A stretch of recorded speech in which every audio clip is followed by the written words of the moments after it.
Part 1. Opportunity. Chapter 1. The Matthew Effect. You don't even have to do any statistical analysis. You just look at it. One warm spring day in May of 2007, the Medicine Hat Tigers and the Vancouver Giants met for the Memorial Cup Hockey Championships in Vancouver, British Columbia. The Tigers and the Giants were the two finest teams in the Canadian Hockey League, which in turn is the finest junior hockey league in the world. These were the future stars of the sport, 17, 18, and 19-year-olds who had been skating and shooting pucks since they were barely more than toddlers.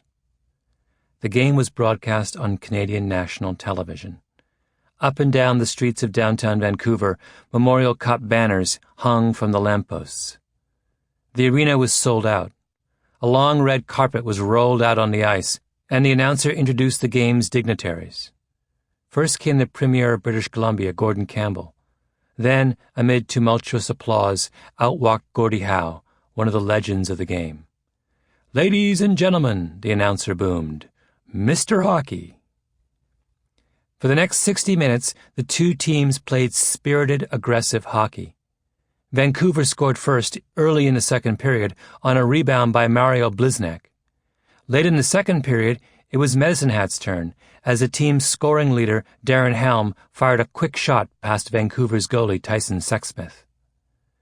Vancouver answered in the third quarter, scoring the game's deciding goal, and then, when Medicine Hat pulled its goalie in desperation, Vancouver scored a third time. In the aftermath of the game, the players and their families and sports reporters from across the country crammed into the winning team's locker room. The air was filled with cigar smoke and the smell of champagne and sweat-soaked hockey gear. On the wall was a hand-painted banner, "Embrace the Struggle." In the center of the room, the Giants coach, Don Hay, stood misty-eyed. "I'm just so proud of these guys," he said. "Just look around the locker room. There isn't one guy who didn't buy in wholeheartedly." Canadian hockey is a meritocracy. Thousands of Canadian boys begin to play the sport at the novice level before they are even in kindergarten. From that point on, there are leagues for every age class, and at each of those levels, the players are sifted and sorted and evaluated, with the most talented separated out and groomed for the next level. By the time players reach their mid-teens, the very best of the best have been channeled into an elite league known as Major Junior A, which is the top of the pyramid. And if your Major Junior A team plays for the Memorial Cup, that means you're at the very top of the pyramid. This is the way most sports pick their future stars. It's the way soccer is organized in Europe and South America, and the way Olympic athletes are chosen.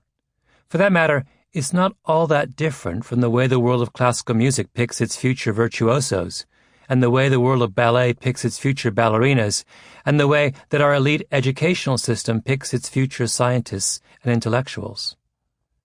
You can't buy your way into Major Junior A hockey. It doesn't matter who your father or mother is, or who your grandfather was, or what business your family is in. Nor does it matter if you live in the most remote corner of the most northerly province in Canada. If you have ability, the vast network of hockey scouts and talent spotters will find you. And if you are willing to work to develop that ability, the system will reward you. Success in hockey is based on individual merit, and both of those words are important. Players are judged on their own performance, not anyone else's, and on the basis of ability, not some other arbitrary fact. Or are they? This is a book about outliers, about men and women who do things that are out of the ordinary. Over the course of the chapters ahead, I'm going to introduce you to one kind of outlier after another, to geniuses, business tycoons, rock stars, and software programmers. We're going to uncover the secrets of a remarkable lawyer, look at what separates the very best pilots from pilots who have crashed planes, and try to figure out why Asians are so good at math. And in examining the lives of the remarkable among us, the skilled, the talented, and the driven, I will argue that there is something profoundly wrong with the way we make sense of success.